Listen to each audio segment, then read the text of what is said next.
of the Fourth Republic, a former First Lady, the Chairman of the Council of State, occupant of the Silver Stool, members of the diplomatic corps, ladies and gentlemen. First of all, I want to express my deep gratitude to Otumfour for inviting me to be part of this extraordinary commemoration.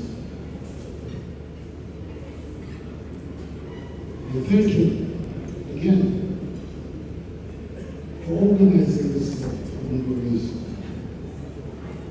Not everybody who recognizes the merit of the life of other people. The man who was brought us here today, the exile king, the anniversary of whose return to Kumasi we're commemorating, is one of the most inspiring figures in Ghanaian history. This is a man whose life was dedicated to the resistance to colonial rule. His life tells us that we didn't lie down meekly to be trampled upon by others. That there were plenty of people in Ghana who resisted the imposition of British imperialism in Ghana. Not only did he give his life in the resistance of our people foreign to alien rule, but he also managed to bring even greater coherence to the administration of Asante. We're talking about a truly extraordinary figure in Ghanaian history. And Otumfour, we're grateful to you for commemorating his life and his occasion.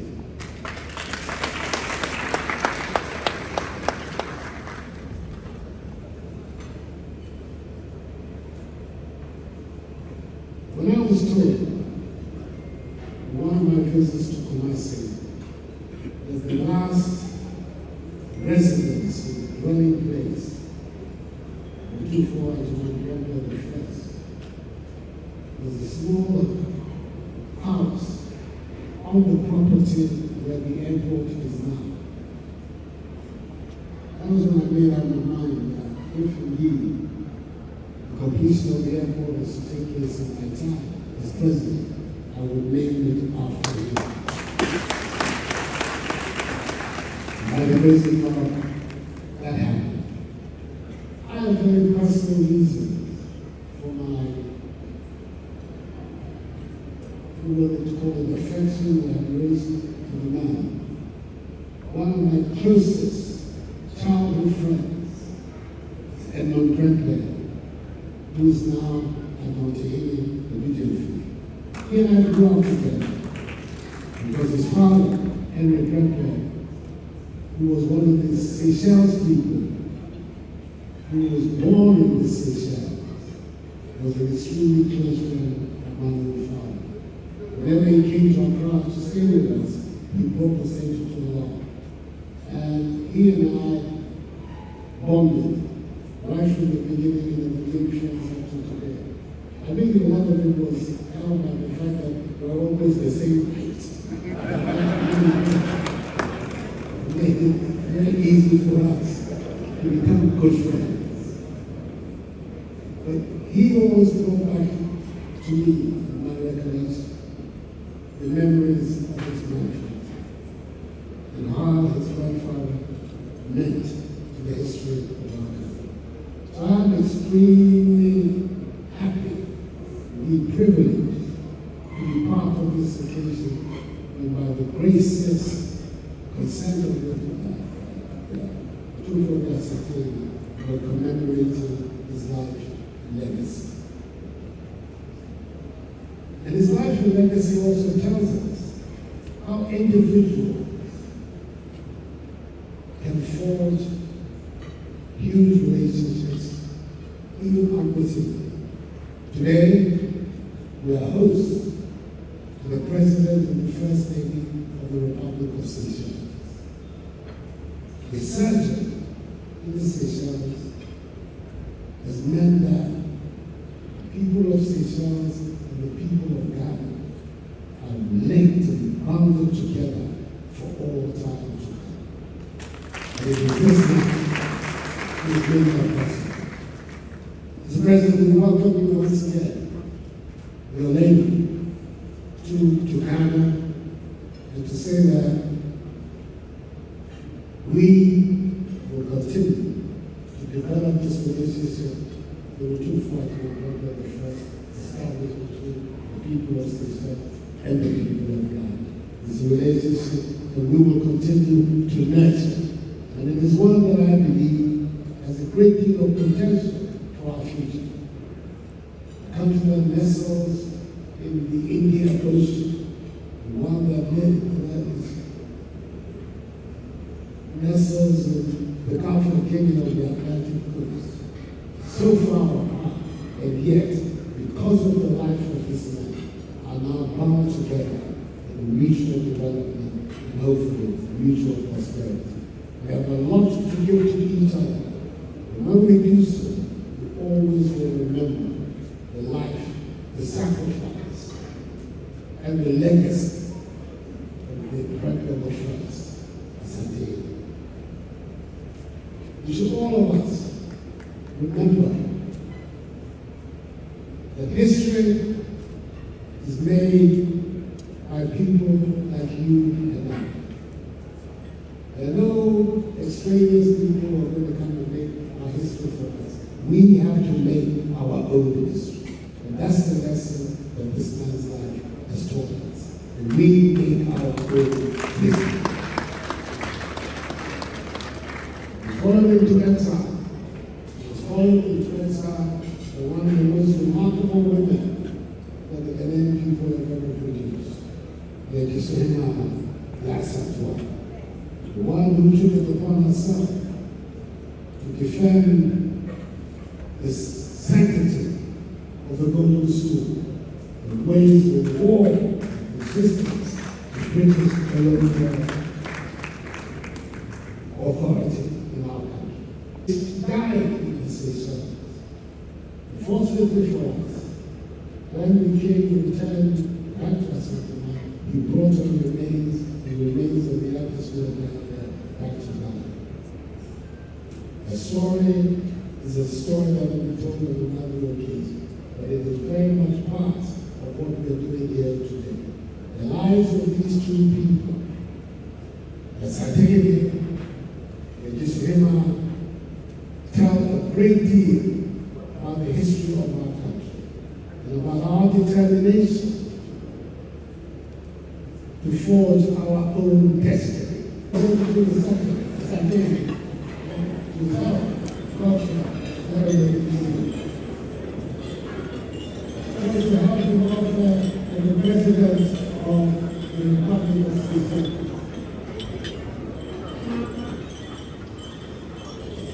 And his lady. We also toasted the help and welfare of the King of Eswatini and his Prime Minister.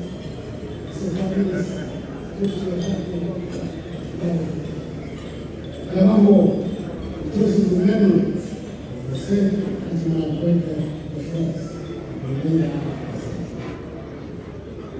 Dear, and to Ghana, and to a great future for Ghana.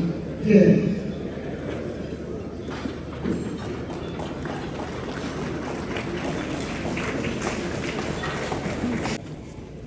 As we enjoy this dinner, let us celebrate the ties that bind us as African nations.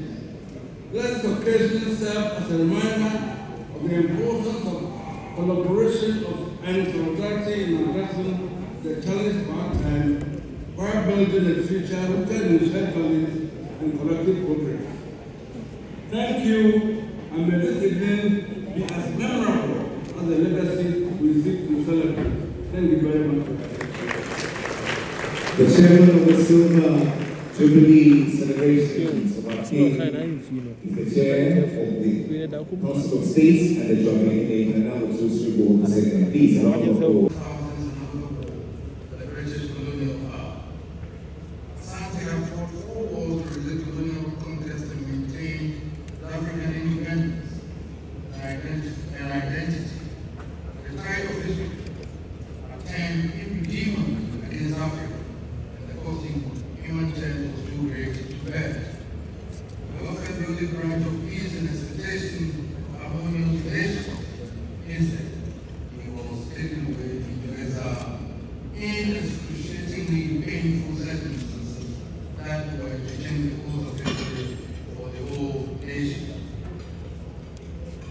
nearly 3 decades later, my granduncle was allowed to return to Kumasi, his dignity intact, shaking that unbound and his people received him back with overwhelming joy and boundless loyalty. The full expectation of the colonial power was that the prolonged absence of the king would lead to a complete break in the bonds of loyalty between him and his people and force the Asante Kingdom to be dismembered. Instead, what they saw was a sense of unbroken loyalty and an unyielding determination to preserve their Asante destiny. Caesar's agitation for the return of the king found broad support among the various entities with whom Asante had integrated in the new state of gold, now Ghana. The agitation found favor too with the Christian church, following the baptism of my grandmother into the Anglican faith in the Seychelles. So British realism kicked in after 27 long years when the king was allowed to return to his people, and he did so under trying circumstances. We have gathered here tonight to break bread and share some refreshing waters as we herald the centenary of that glorious day of Asante resurrection and transformation. It was the day that reaffirmed the undying spirit and resilience of the Asante people, proving once again that through all the climbing circumstances and through all the pain and anguish of history, Asante would prevail. Indeed, the glorious return did no more than set the spirit of Asante. It set us on a new path, the path of reconciliation, and drenching the values of peace and peaceful collaboration that have helped shape the destiny of our new nation state of Ghana. We draw inspiration from our heritage, but are proud of that heritage within the melting pot of diverse cultures, reflecting the tapestry of shapes and sounds and colors, blending in uplifting harmony. Nothing could be more appropriate than for us to welcome in our midst, the President of the Republic of Seychelles, His Excellency Governor Ram Kalava, as our guest of honor for this convention. Over long years, the island of Seychelles provided something to our exiled king. I'm sure, Mr. President, you could have wished they hosted him under different circumstances. But like us, they were also the victims of the colonial experience. But even within the complex realities of the time, the soil and the people of the island gave as much as they could to minimize the impact of the exercise. Tonight, as we commemorate the glorious day of resurrection, I say to the President of Ram Kalava and his beautiful wife, and to the people of the enchanted island of the Seychelles, Santimai Damasi.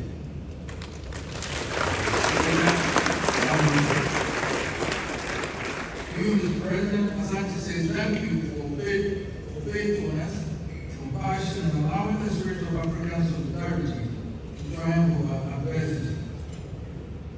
The golden stool which you want to see, that you can't see before you leave, showers with blessings upon you in deep appreciation for your grace for upholding the shared destiny. We celebrate that shared destiny in the growing community of Seychelles Asantes who are the descendants of King Prez and all his team in exile. It is inspiring to remember that even in adversity, our people do not forget their traditional obligation to keep the Asante blood flowing. They fulfill their patrimonial obligation and bequeath to us a happy present community, now part of the Asante diaspora. Welcome those who have been able to join us for this collaboration, salute all our kids and kin abroad. Let them and our young men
We are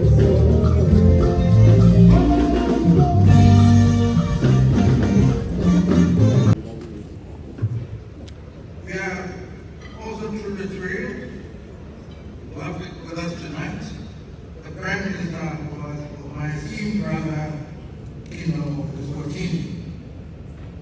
My brother, Kingdom of Swati, sent him here to represent the time.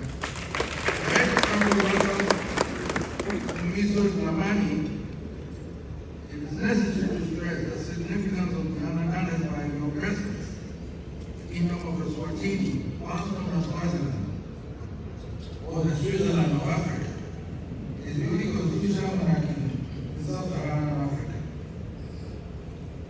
King Swatini has sent his Prime Minister, the head of government, the two of his princes, both ministers in the government, to represent him at the commemoration of the return of King Prez.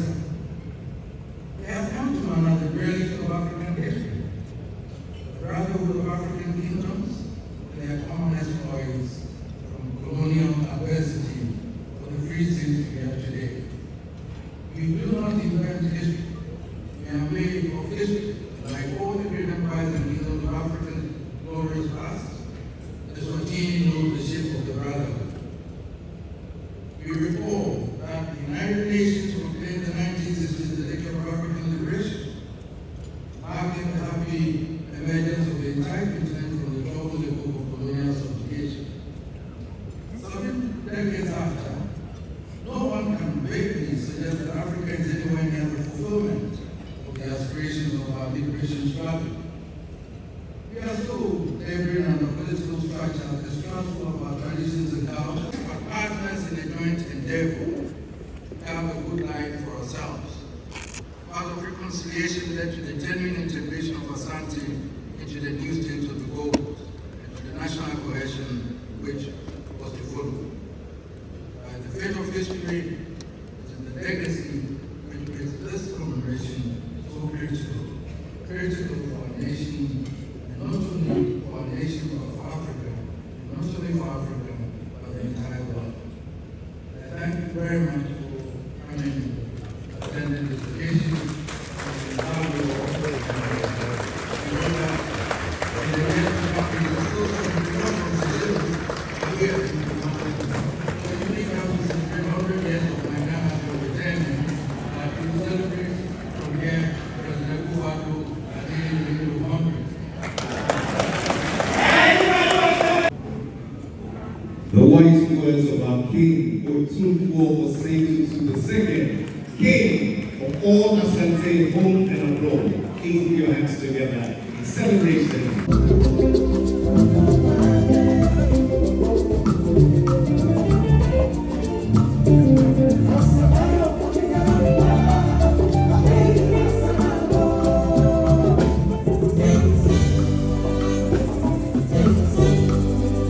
Asante King, who was captured and taken to Elmina, to Freetown, and finally to Seychelles. What would his kitchen look like?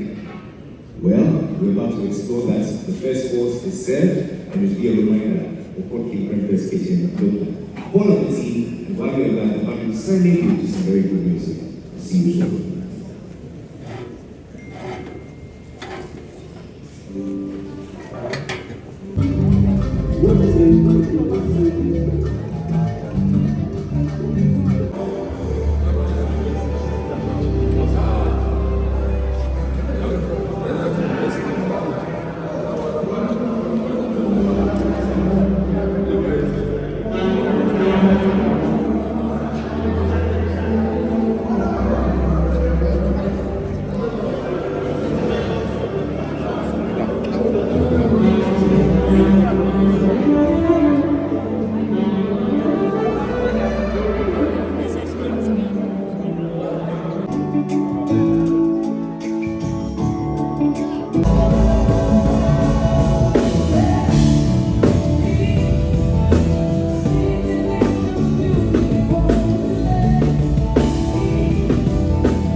the Chairman of the Council of State, Joabehele Nana Otumfour II. To you all, our excellencies, honorable ministers of state, members of parliament, Nanano, justices of the